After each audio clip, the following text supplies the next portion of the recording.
नमस्कार। स्वागत है आप सभी का आयुष्मान भव में। मैं हूं प्रीति सिंह।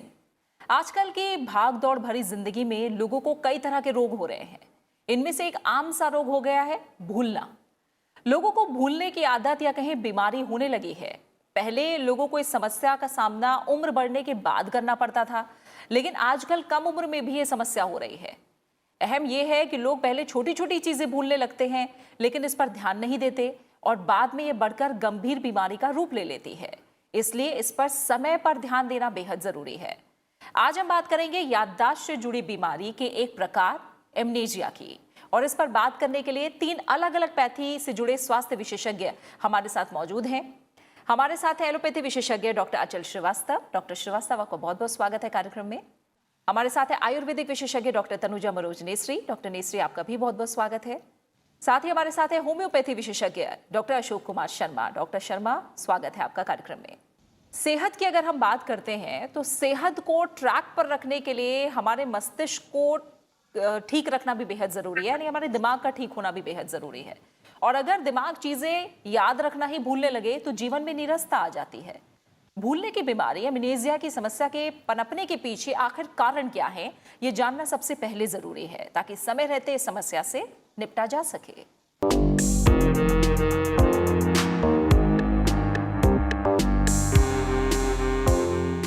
भूलने की बीमारी, जिसे चिकित्सा भाषा में एमनीशिया कहा जाता है, एक प्रकार का रोग है जिसमें व्यक्ति को स्मृति हानि होती है और उसे चीजें याद रखने में कठिनाई का सामना करना पड़ता है। पुरानी चीजों और बातों को भी याद नहीं रख पाते हैं। हालांकि स्मृति हानि मतलब थोड़ी बहुत भूलने की बीमारी आम है जो उम्र के साथ चलती है, लेकिन अगर किसी व्यक्ति को कम उम्र में भी चीजें याद रखने में समस्या का सामना करना पड़े तो ये भूलने की बीमारी हो सकती है जो एमनीशिया कहलाती है। एमनीशिया के कारण ज्यादा तनाव या डिप्रेशन भूलने की बीमारी का एक बहुत बड़ा कारण है। तनाव या डिप्रेशन से जुड़े हार्मोन ब्रेन कोशिकाओं के काम को धीमा करके भूलने का खतरा बढ़ाते हैं। एक दिन में शरीर के लिए कम से कम 7 से 8 घंटे की नींद लेनी चाहिए। आजकल काम और अपने लाइफस्टाइल के कारण लोग नींद पूरी नहीं कर पाते हैं। नींद पूरी न होने से दिमाग पर बुरा असर पड़ता है। ऐसे में लोग धीरे धीरे चीजें भूलने लगते हैं। शराब और सिगरेट शरीर के लिए बेहद हानिकारक हैं। इसके इस्तेमाल से जहां शरीर के कई अंग खराब होते हैं, वहीं ये भूलने की बीमारी का कारण भी है। विशेषज्ञों ने कहा है कि धूम्रपान की वजह से दिमाग की रक्त धमनियां संकरी हो जाती हैं और मस्तिष्क तक पर्याप्त ऑक्सीजन नहीं पहुंच पाती। शरीर को स्वस्थ रहने और लाल रक्त कोशिकाओं के निर्माण के लिए विटामिन B12 की आवश्यकता होती है। शरीर में इस विटामिन की कमी होने से मेमोरी लॉस, भूलना, चिड़चिड़ाहट और तनाव जैसी समस्या होती है। हर छोटी से छोटी समस्या के लिए आजकल लोग दवाइयां लेने लगते हैं। ज्यादा दवाइयों का सेवन करना भूलने की बीमारी का कारण है। हाइपोथायरॉयडिज्म के कारण शरीर पर्याप्त मात्रा में थायराइड हार्मोन नहीं बना पाता। इसी हार्मोन से दिमाग और सोच को नियंत्रण में रखा जाता है। इस हार्मोन के ना बनने से लोग भूलने की बीमारी का शिकार होने लगते हैं। इसके अलावा भी कई और ऐसे कारण हैं जिनसे एमनीशिया का खतरा हो सकता है। जाहिर है, इसके कारणों को समझकर अगर समय पर ध्यान दिया जाए तो एमनीशिया से काफी हद तक बचा जा सकता है। हमारे साथ कार्यक्रम में एलोपैथी, आयुर्वेद और होम्योपैथी से जुड़े विशेषज्ञ मौजूद हैं और आप तमाम दर्शकों के सवाल भी हम तक फेसबुक, ट्विटर और जीमेल के जरिए आए हैं, जिनका जवाब हम डॉक्टरों से लेंगे।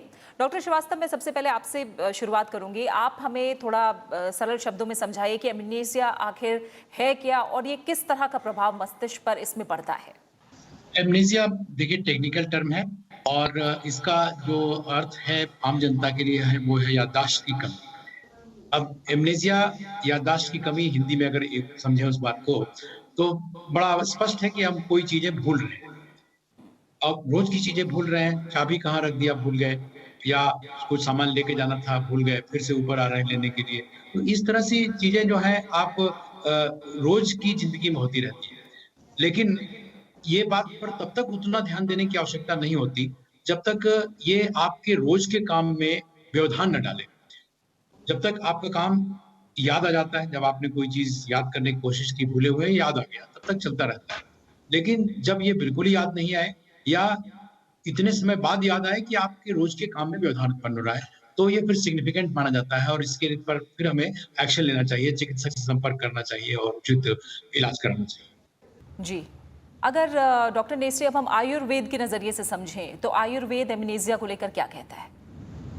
आयुर्वेद में एमनेसिया, जिसको स्मृति नाश, भ्रंश ऐसे कहा है, तो वो जो 2 प्रकार से होता है। एक तो जरावस्था, जो एजिंग प्रोसेस है, एज रिलेटेड कॉग्निटिव डिक्लाइन है, उसी के कारण भी होता है कि जो 40 के उम्र के बाद स्वाभाविक तौर से कुछ चीजें आदमी भूलने जाता है, लेकिन ये भूलने की बीमारी जो एक रोग की रोगावस्था के कारण जो होती है, तो आयुर्वेद में अपस्मार मतलब अपगतः स्मृति यस्य, जो तत्काल क्षण में भूल जाता है, ये एक है। और दूसरा उन्माद जैसी जो व्याधि है, उसी में भी ये भूल जाता है। तो वो अगर व्याधि अवस्था समझ के भूलना बहुत ज्यादा बढ़ गया और भूलने के साथ साथ वो खुद को भूल गया, खुद का व्यक्तित्व को भूल गया, जैसे अल्जाइमर टाइप ऑफ डिमेंशिया जो कहते हैं, वो गंभीर अवस्था में भी ये भूलने की बीमारी हो सकती है। तो हमें ये देखना है कि शुरुआत के दौर में ही अगर हम चिकित्सा करें और प्रतिबंधात्मक उपचार करें, तो हम कई हद तक इसको हम प्रतिबंध कर सकते हैं। अगर हो भी गया तो उसके लिए आयुर्वेद में बहुत सक्षम उपचार बताए। ठीक है। डॉक्टर शर्मा, याददाश्त से जुड़ी ये बीमारी है, यानी एक तरह से भूलने की बीमारी है, और याददाश्त की हम बात करते हैं तो एक तरह से कहें इस बीमारी में मेमोरी लॉस होता है। तो किस तरह से पूरा प्रभाव दिमाग पर पड़ता है, और मेमोरी भी क्या अलग अलग तरह की होती है, अलग अलग प्रकार की होती है, और इसके भाग भी अलग होते हैं? थोड़ा इससे लेकर अगर आप समझाएं, और ये सब चीज़ें किस तरह से ज़रूरी होती हैं? इसको देखिए, मैं ज़रा ना एक थोड़ा सा एक बेसिक बात मैं अपने दर्शकों से एक शेयर करना चाहता हूँ कि जो हम इंसान हैं, हम जो लोगों का जो जीवन है ना, ये कुछ नहीं, एक यादों का जोड़ है। अब जब ईश्वर ने इंसान को बनाया तो भगवान को भी ये लगा कि इंसान कहीं ना कहीं कुछ बातें भूलेगा, तो उसने 2 चीज़ें अपने हाथ में रख ली, एक तो दिल का धड़कना और एक सांस का चलना। क्योंकि हम लोग एक प्राणी इस तरह के हैं कि हम चीज़ों को भूलते हैं। तो जीवन का कोई भी अंग है, कोई भी फंक्शनैलिटी है, वो बिना याददाश्त के तो कुछ है ही नहीं, जिसको कि हम लोग मेमोरी लॉस कह देते हैं। अब बात यदि एमनीसिया पे आए, तो एमनीसिया मतलब लॉस ऑफ मेमोरी। एमनीसिया अपने आप में कोई तकलीफ़ नहीं है, ये बहुत सी तकलीफ़ों का एक लक्षण है कि जब इंसान भूलने लगे किसी भी वजह से, और इस हद तक भूले जैसे कि डॉक्टर साहब ने कहा कि उसको रोज़मर्रा की अपनी चीज़ों की उनमें व्यवधान आने लग जाए। तो यहाँ पे जो हम मेमोरी की बात कर रहे हैं, मेमोरी एक कॉग्निटिव पार्ट का एक हिस्सा है, जिसके कि हम जोड़ से और आगे अपने एक दिनचर्या को हम चलाते हैं। जैसे कि मान लीजिए बहुत छोटा बच्चा है, वो हंसना सीखता है, ये मुस्कुराना सीखता है, रोना सीखता है, ये भी एक तरह से उसकी मेमोरी का ही लक्षण है। तो इसके पार्ट्स हैं जिसे हम कॉग्निशन कहते हैं ना, सोच। तो क्या है कि व्यवहार एक चीज़ है, सोच भाव एक दोनों चीज़ों को जोड़ दें तो एक व्यवहार सामने आता है। अब यदि हम एमनीसिया के पर्सपेक्टिव में इसको आप समझिए कि सोच और भाव का आपस में कहीं कोऑर्डिनेशन बिगड़ा, जिससे कि डिज़ायर्ड बिहेवियर सामने नहीं आ रहा है, जो कि एक भुलक्कड़पन या लॉस ऑफ मेमोरी के फॉर्म में आ रहा है। इसके लिए बहुत सी चीज़ें हैं। तो ये हमारी जो मेमोरी है, ये बहुत चीज़ों के साथ जुड़ी रहती है।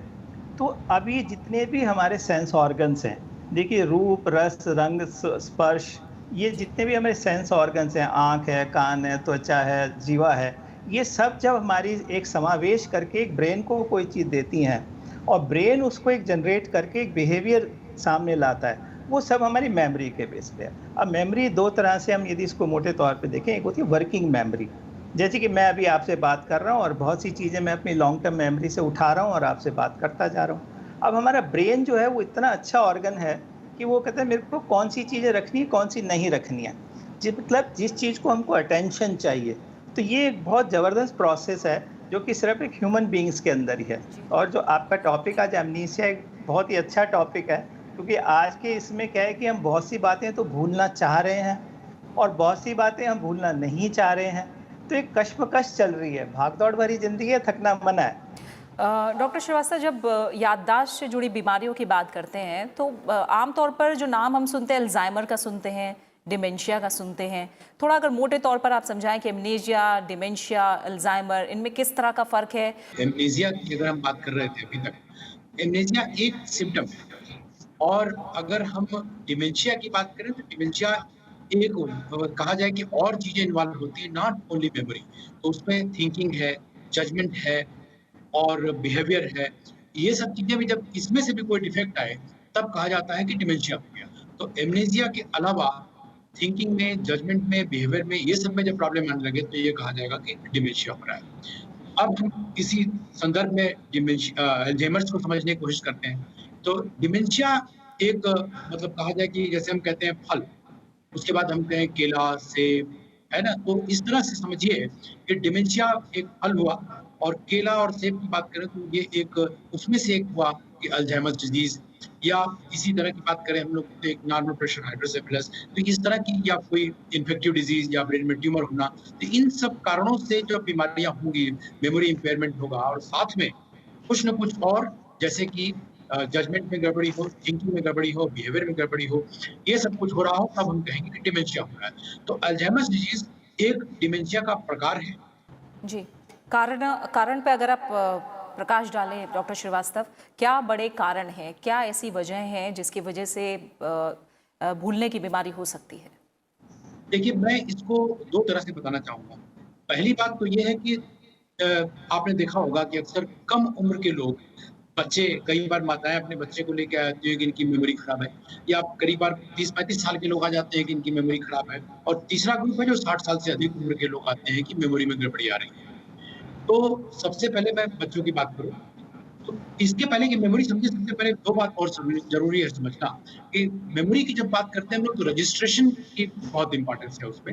मतलब जो आपके मेमोरी में या ब्रेन में जो फैक्ट्स जा रहे हैं, रजिस्टर हो रहे हैं, वो ठीक से रजिस्टर हुए या नहीं हुए। उसके बाद अगला स्टेप है जब आपसे कुछ वापस पूछा जाए तो आप रिकॉल कर पाएँ। तो अगर ठीक से कोई चीज़ रजिस्टर हुई ही नहीं फॉर व्हाटएवर रीज़न, जिस समय आप पढ़ रहे थे, रजिस्टर कर रहे थे माइंड में, उस समय आप डिस्टर्बेंस चल रहा था कुछ इधर-उधर, तो आप ठीक से रजिस्टर नहीं कर पाए, तो रिकॉल की नौबत नहीं आएगी। इसलिए रजिस्टर होने के बाद तब रिकॉल की नौबत आती है। तो रजिस्ट्रेशन ठीक होना चाहिए, उसके बाद रिकॉल की नौबत आती है। तब रिकॉल में कोई गड़बड़ी है, तो ये माना जाएगा कि हाँ, मेमोरी में कोई प्रॉब्लम हो रही है। तो अब ये मैं छोटे बच्चों की बात कर रहा था, उसमें जो माताएँ आ जाती हैं कि इसको बच्चे को ठीक से याद नहीं होता है। तो इसका कारण अलग है। इसका कारण सबसे पहली बात कि मेमोरी को हम लोग आईक्यू के रूप में एक्सेस करते हैं। तो आईक्यू हर लोगों के लिए फिक्स होता है और ऐज के आधार पे निर्धारित किया जाता है कि इस ऐज में इतना होना चाहिए, अगली ऐज में ऐसा है। तो ये सामान्य माना जाएगा या इतना पढ़े-लिखे आदमी का इतना है, तो इतना सामान्य नॉर्मल माना जाएगा। तो अगर आईक्यू बेस्ड अप्रोच की बात करें हम लोग तो ये समझ में आएगा बच्चे का आईक्यू के हिसाब से अगर ठीक है तो ठीक है। लेकिन ये पूर्व निर्धारित रहता है। ये हम उसको कोई दवा देके बदल नहीं सकते हैं। इसको कंप्यूटर से कंपेयर करिए, तो कंप्यूटर की मेमोरी आप बढ़ा सकते हैं, उसमें चिप लगा दीजिए मेमोरी बढ़ जाएगी। बच्चे में कोई चिप नहीं डाली जा सकती कि उसकी मेमोरी बढ़ जाए। तो बहुत सी माताएँ बोलती हैं कि मैंने किसी डॉक्टरों से मिला, उन्होंने कोई दवा बताया है, इससे मेमोरी बढ़ जाएगी, तो ऐसा असंभव है, मेमोरी बढ़ती नहीं है दवा खा के। तो जैसी मेमोरी मिली है उसको हमें उपयोग करना होता है और अधिक से अधिक उपयोग करना होता है। रजिस्टर करिए, रिकॉल करिए, आगे यूज़ करते रहिए। ये बच्चों की एज की बात हुई। इसके बाद ज़्यादा उम्र की बात करें 35-40 साल की उम्र के अक्सर आदमी आते हैं कि मेमोरी खराब हो गई आजकल चीज़ें भूल रहा हूँ। इस उम्र में सबसे प्रमुख कारण है एक ही बार में कई काम करना। एक ही समय में ये लोग कई काम कर रहे होते हैं। आज का इस उम्र का आदमी एक ही समय बहुत से काम कर रहा था। वो बैकग्राउंड में सोच रहा होता है कि हमें आज घर पे सब्जी लेके जाना है। साथ में ऑफिस में जाने के बाद क्या काम करना है। आज जब ऑफिस में हमारे बॉस के सामने पेश होऊँगा तो क्या-क्या बताया था उन्होंने वो हमें बताना है। काम हुआ है, नहीं हुआ है। और यही नहीं, हो सकता है शेयर में भी इन्वेस्ट करता हो। कौन-सा शेयर गिर रहा है ये पता करता हो। तो बहुत सी चीज़ें एक साथ करने की कोशिश करता है। तो इसको फिर से कंप्यूटर समझिए। एक कंप्यूटर जो कि विंडोज़ के संदर्भ में काम करता है। एक विंडो आपने वर्ड की विंडो खोल लिया, आपने पावर पॉइंट की विंडो खोल ली, साथ में एक्सप्लोरर खोल लिया, गूगल क्रोम खोल लिया। तो जब बहुत कंप्यूटर की मेमोरी एक फिक्स मेमोरी है, फिर से उसी तरह समझिए जैसे आदमी की मेमोरी फिक्स है। तो बहुत सारी विंडो खोल लिया आपने, तो उसमें आप पाएँगे कि एक लिमिट के बाद कंप्यूटर बैठ जाता है। उसकी कोई सी भी विंडो ठीक से काम नहीं करती। तो ये प्रमुख कारण होता है आज के समय में 30, 35, 40 साल के लोगों में मेमोरी की कंप्लेंट करने का। तो जब बहुत सारे विंडो में काम करते हैं, तो यही प्रॉब्लम आती है जिस वजह से वो मेमोरी को समझते हैं कि कम हो गई है। अब ज़्यादा उम्र की बात करें हम, जी। तो ज़्यादा उम्र के लोगों में वो कारण है जो हम लोग बार-बार जानना चाहते हैं। ज़्यादा उम्र के लोग पहले कहा जाता था, सठियाना कहा जाता था, 60 इयर्स के बाद मेमोरी में खराबी आने लगती है। तो मैं आजकल उसको 65याना बोलता हूँ क्योंकि रिटायरमेंट एज आजकल ज़्यादातर जगहों पे 65 वर्ष है। तो ये समझिए कि 65 वर्ष की उम्र के बाद इनवेरिएबली थोड़ी मेमोरी की गड़बड़ी, कुछ और गड़बड़ियाँ आने लगती हैं। तो ये उम्र का असर है। डॉक्टर नेस्री, अगर लक्षणों की बात करें, मोटे तौर पर आप लोग सभी लोग बता रहे हैं कि चीज़ें रखकर भूल जाना, बातें याद ना रहना, लेकिन ये कब समझा जाए? जैसे उम्र के पड़ाव को लेकर भी डॉक्टर श्रीवास्तव ने समझाया क्या कारण हो सकते हैं, वजह हो सकती हैं। लक्षणों को देखकर कब ये समझा जाए कि हमें अपने बच्चे को या फिर एक जो युवा है उसे या फिर एक बुजुर्ग है उसे कब डॉक्टर के पास जाना चाहिए? जी, ये मैं ज़रूर आपको इसके बारे में बताऊँ, लेकिन जो अभी कारणों के बारे में जो बताया था श्रीवास्तव डॉक्टर ने, तो उसमें आयुर्वेद का एक महत्वपूर्ण हिस्सा है, वो भी मैं इसमें जोड़ना चाहूँगी कि जो आयुर्वेद में ये कहा कि हमारा जो खान-पान है, उसी से ही मन, हायर मेंटल फैकल्टीज़ और बुद्धि, जिसका धी, धृति, स्मृति मतलब मेमोरी, रिटेंशन एंड रिकॉल, ये तीनों चीज़ें उसी से जुड़ी हुई, उससे बनती है। तो खान-पान में आयुर्वेद में सात्विक, राजसिक और तामसिक, ये डाइट को बहुत अहम महत्व दिया है, जिसमें जो सात्विक खाना है, जो ताज़ा बनाया हुआ, शुद्ध ताज़ा रोज बनाया हुआ, उससे ही मेमोरी के जो अच्छे भाव है, मेमोरी बनती है, ये आयुर्वेद कहता है। दूसरा जो तामसिक डाइट है, जो पर्युषित मतलब बासी खाना, अगले दिन का खाना, tin food, package food, junk food, इससे मेमोरी कम, मेमोरी पे वो हायर सेंटर्स पे वो ज़्यादा असर करता है। और तीसरी बहुत इम्पोर्टेंट पार्ट जो अन्य कोई शास्त्र में नहीं है, जो एक बहुत हमने रिसर्च भी उस पर भी किया है, वो है इनकम्पैटिबल डाइट। मतलब कुछ ऐसे चीज़ों का मिश्रण साथ में नहीं लेना चाहिए, जैसे दूध के साथ खट्टे फल नहीं लेना चाहिए। हम तो मिल्क शेक लेते हैं, स्ट्रॉबेरी का मिल्क शेक लेते हैं, जो खट्टे फल है वो अगर मिल्क के साथ लिए या दूध के साथ कोई खिचड़ी वगैरह, चाय के साथ नमकीन ले लिया, तो दूध के साथ कोई लिया तो वो जो कुछ भी प्रोटीन्स बनते हैं, that really adversely affect the synthesis and continuation of memory. ये 3 मुख्य कारण है।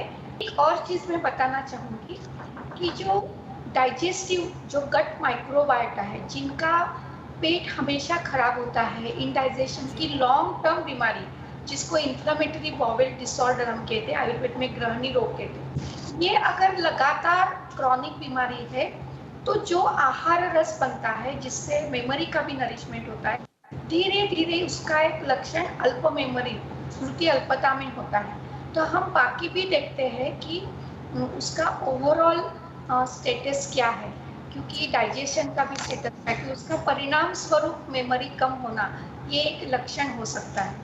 तो शारीरिक, मानसिक और आचार में मतलब बिहेवियरल बाकी भी अन्य लक्षणों को साथ में लेते हुए फिर हम स्मृति कम होना, इसको देखते हुए फिर डॉक्टर के पास हम रिफर कर सकते हैं।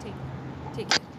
डॉक्टर शर्मा, सवाल लूंगी मैं। ये अजय ने हमसे गांधीनगर से पूछा है। उन्होंने कहा है कि मेरी उम्र 37 साल है, कभी कभी मैं थोड़ी देर पहले की बात भी भूल जाता हूँ, और जब मैं अकेला होता हूँ तो मुझे चक्कर नहीं आता, लेकिन जब किसी से बात करता हूँ तो दिमाग में बिजली जैसी महसूस होती है और चक्कर आते हैं, काफ़ी थकावट भी होती है मुझे। क्या मुझे एमनेसिया है, और मुझे अगर डॉक्टर को दिखाना है तो किस डॉक्टर से मुझे सलाह लेनी चाहिए? देखिए, ये अभी तो हम ये नहीं कह सकते कि इनको एमनेसिया है ही, क्योंकि इनको चक्कर आना और दिमाग, सिर में दर्द हो जाना और घबराहट हो जाना, ये तो एंजाइटी के सिम्टम्स हैं। ठीक है। क्योंकि एंजाइटी के कारण, ये तनाव के कारण ये चीज़ों को भूल रहे हैं। तो इतनी छोटी बात को भी एक बहुत बड़ी बीमारी के रूप में सोचना गलत बात है। इनको आप जाएं, डॉक्टर पर जाइए, बातचीत अपनी समझाइए उनको, तब हम ये देखेंगे कि क्या रजिस्ट्रेशन में दिक्कत हो रही है। और रजिस्ट्रेशन में दिक्कत है तो सबसे पहला कारण होता है उसका लैक ऑफ अटेंशन, कि जिस समय बातचीत बताई जा रही होती है तब इनको कितनी बात याद होती है। तो ये क्या करते हैं कि रजिस्ट्रेशन तो हुआ नहीं, अब रिटेंशन कैसे होगा? जब रजिस्ट्रेशन, रिटेंशन नहीं हुआ तो रिकॉल कैसे होगा? तो उस चीज को एक सुने सुनाए शब्दावली को अपने ऊपर लगाना, ये भी एक पर्सनैलिटी वीकनेस को दिखाता है। इसमें आप जोड़ें, क्योंकि आपने कहा एंजाइटी हो सकती है। मैं ये जानना चाहूंगी, आजकल जैसे मल्टीटास्किंग की बात हो रही है, अलग अलग प्रेशर की बात है, तनाव और स्ट्रेस कितना बड़ा कारण एमनेसिया के पीछे हो सकता है? देखिए, मैं हर अपनी टॉक में इस चीज को हमेशा बोलता हूँ कि मैं तनाव के ऊपर तनाव लेने को कहता हूँ हमेशा, कि स्ट्रेस को हमेशा स्ट्रेस दीजिए। मीन्स क्या होता है, देखिए हमारा एक ब्रेन है और हमारी जो एक सोच विचार है ना, ये समाहित है बहुत सी चीज़ों का। जैसे मैंने पहले भी कहा, जितने भी हमारे सेंस ऑर्गन्स हैं, जब ये एक संदेशा हमारे ब्रेन को देते हैं, तो उसके अंदर, ब्रेन के अंदर क्या है, न्यूरॉन्स बने हुए हैं जिनको हम कोशिकाएं कहते हैं। अब ये न्यूरॉन्स क्या करते हैं कि एक संदेशा गया तो दूसरा संदेशा भेजते हैं। तो इस तरह से ये आपस में एडजस्ट होते हैं, इधर का संदेशा इधर जाता है और इधर का संदेशा इधर जाता है। अब जैसे ही हम तनावग्रस्त होते हैं तो हमारे कुछ न्यूरोट्रांसमीटर्स के अंदर बदलाव आ जाता है। सबसे बड़ा एक जो स्ट्रेस हार्मोन है वो है कॉर्टिसोल। अब क्या होता है कि जैसे मान लीजिए कि ये दो चीजें हैं, इधर से इधर हमने संदेशा भेजना है और यहाँ पर मैंने एक प्लास्टिक कोटिंग कर दी। ये कॉर्टिसोल क्या करता है कि यहाँ जाके एक कोटिंग बना लेता है। तो इधर का संदेशा इधर कैसे जाएगा, ये बताइए। और आपकी मानसिक ये मेमोरी के अंदर प्रॉब्लम्स आने लग जाती हैं। तो स्ट्रेस सबसे बड़ा कारण है। और जैसे ही आप भूलने लगते हैं तो एक और तनाव पैदा हो जाता है कि अरे मुझे तो ये याद ही नहीं आता है। और जब आपको 3-4 बार याद नहीं आता है तो देखिए आपके आसपास के लोग भी उसको रीइंफोर्स करने लग जाते हैं कि अरे इसको तो भूल ही जाता है। मान लीजिए कोई बच्चा 2 बार 3 बार भूला तो उसको ये होता है कि इसके तो भुलक्कड़पन ही है, तो भूलता ही है, ये सीख ही नहीं सकता है। तो एक स्टिग्मेटाइजेशन हो जाता है। डॉक्टर नेसरी, अगला जो सवाल है वो विशाल कुशवाहा ने हमसे पूछा है और इन्होंने पूछा है कि जो भूलने की बीमारी होती है, क्या उसे दूर किया जा सकता है? आप मुझे बताइए इस प्रश्न का उत्तर, और आयुर्वेद में किस किस तरह के उपाय मौजूद हैं भूलने की बीमारी को दूर करने के लिए? बहुत अच्छा सवाल है, अहम सवाल है कि इसको तो हम बिल्कुल प्रतिबंध कर सकते हैं और दूर जरूर, ना ही हो भी गया तो उसको ठीक भी कर सकते हैं, और ना हो इसी के लिए शुरू से ही हम कुछ सावधानी बरते हैं। सबसे पहले हम कारणों की ओर अगर कहें कि कारणों को ही हम दूर करें, तो जो स्मृति है, मतलब याददाश्त कैसे बनती है और उसको कैसे बनाए रखें और ना भूलें, इसके लिए हमारा जो मन है उसके, जैसे अभी डॉक्टर साहब ने कहा कि बहुत ज़्यादा तनावग्रस्त है या मल्टीपल विंडोज खुली है, जैसे हम कई सारी चीज़ों एक साथ करने की कोशिश करते हैं, तो मन की एक ऐसा आयुर्वेद में कहा है कि मन एक साथ एक ही इंद्रियों से जुड़ता है। अगर हम, हमारी आंखें देख भी रही है, कुछ सुन रही है, कुछ हाथों से मोटर ऑर्गन से लिख रहे कर्मेंद्रिय से, और कुछ खा भी रहे हैं, अगर ऐसी सारी चीजें अगर हम एक साथ करें तो कोई भी चीज ब्रेन को एक साथ नहीं जाएगी। मन का इंटरनल और एनवायरनमेंट से कोऑर्डिनेशन में गड़बड़ होगी। इसीलिए हम हमेशा कहते हैं कि एक चीज एक बार एक ही चीज करिए, फोकस करिए, तो कंसंट्रेशन अच्छा ही होगा। और सेंसरी और मोटर, क्योंकि मन ये बीच का कोऑर्डिनेटर है। We always say that soul, बुद्धि जहाँ मेमोरी बनती है, वो फाइनल जज है, बॉस है, लेकिन mind is a private secretary of the soul. मतलब कुछ भी आप अगर अपने मन का और इंद्रियों का और बुद्धि का कोई उपयोग ही नहीं किया, तो ब्रेन को भी अगर आप यूज नहीं करेंगे, स्टिमुलेट नहीं करेंगे, तो वो भी भूल जाएंगे। तो ओल्ड एज में खासकर आपको कुछ ना कुछ रिक्रिएशन, हॉबीज, एक्टिविटी जो पॉजिटिव, सकारात्मक के साथ ऐसे एक्टिविटी करते रहना चाहिए। तीसरी बहुत इंपॉर्टेंट चीज अयोग, अतियोग, और तीसरा है मिथ्या योग। मिथ्या योग मतलब गलत चीजों से जोड़ना। अगर कंप्यूटर में लगातार आप डिजिटल कंप्यूटर में गेम ही खेलते रहे, हॉरर मूवी देखते रहे, या मिथ्या योग मतलब जो अल्कोहल, नशा करना या गुटखा खाना, ये जितने भी एडिक्शंस है उसको मिथ्या योग सभी इंद्रियों का अगर आप करेंगे तभी वो मेमोरी के असर करता है। बहुत छोटा छोटा कमेंट चाहूँगी।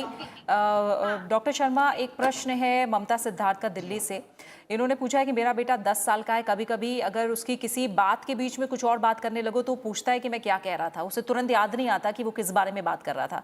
क्या मुझे चिंता करने की ज़रूरत है या ये आम है? और इसी के साथ साथ में बच्चों के दिमाग पर जो आजकल गैजेट्स हैं और मोबाइल फ़ोन का यूजेज जो इतना बढ़ गया है, इसका किस तरह का असर है और बच्चों को लेकर आप क्या कहेंगे, और होम्योपैथी में किस तरह के उपाय मौजूद हैं इसके लिए? देखिए, इसमें यदि 10 साल का बच्चा और एक कंसंट्रेशन बोल रहा है कि मेरे को डिस्टरबेंस बीच में हो गई है, तो डेफिनेटली सी बात है कि एक बैक में कोई ना कोई विंडो खुली हुई है जो कि उसका ध्यान ज़्यादा आकर्षित कर रही है। क्योंकि हम एक खिलौने को कब छोड़ते हैं, जब हमें दूसरा अच्छा खिलौना मिल जाता है। लेकिन हमारे लिए पहला खिलौना ही अच्छा था तो हम उसके अंदर अटके हुए थे।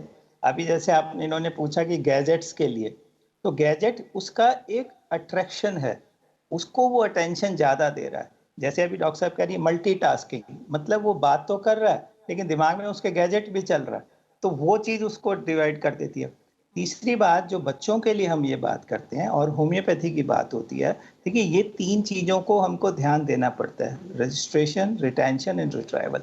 यूजुअली हमारे पास मदर्स इसलिए आती हैं कि ये रिट्राइव नहीं कर पा रहा है क्योंकि पुअर एकेडमिक परफॉर्मेंस हो रही है। हमेशा रिजल्ट और नंबर को लेके ही बच्चों के लिए झगड़ा शुरू होता है। अब यहाँ पे क्या होता है कि जब आप देखिए एक प्रॉब्लम होती है एसएलडी, स्पेसिफिक लर्निंग डिसऑर्डर्स, उसके अंदर बच्चा कर ही नहीं पा रहा होता, इसको हम एक इंटरनल इनसफिशिएंसी कहते हैं।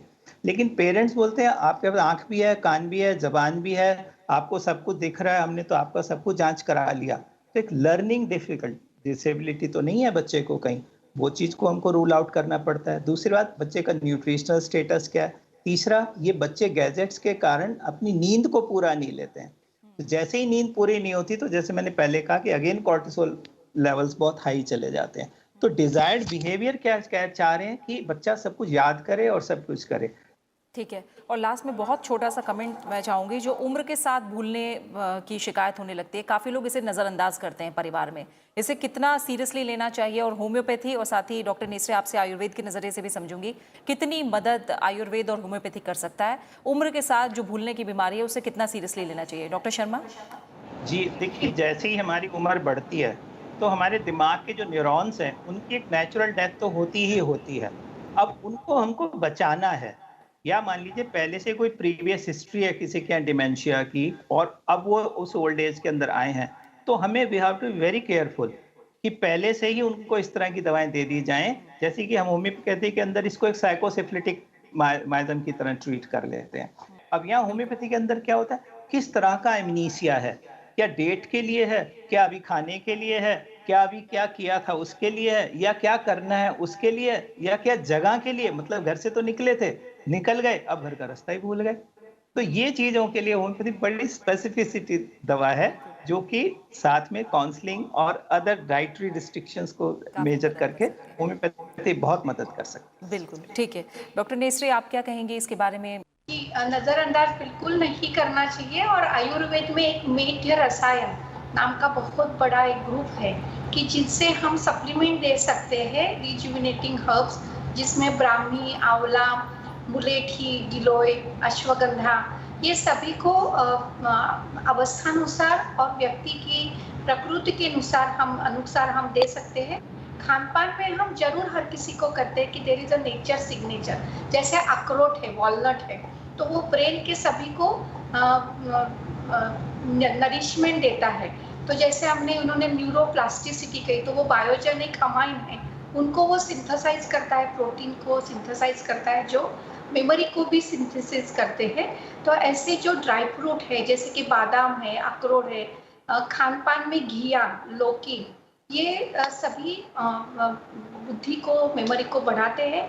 खान पान में दूध और घी, आयुर्वेद में सात्विक कहा है, हर किसी छोटे बच्चे को गाय का घी और दूध ये जरूर देना चाहिए, क्योंकि ये मेधा का मेध्य है, मेधा को वर्धन करता है, मेधा में डी धृति स्मृति है। तो ये मेध्य रसायन ये बहुत बड़ा अहम चिकित्सा का और प्रतिबंध का हिस्सा लेता है। इसको हर किसी को हर उम्र में कुछ ना कुछ मेध्य रसायनों को जरूर लेना चाहिए।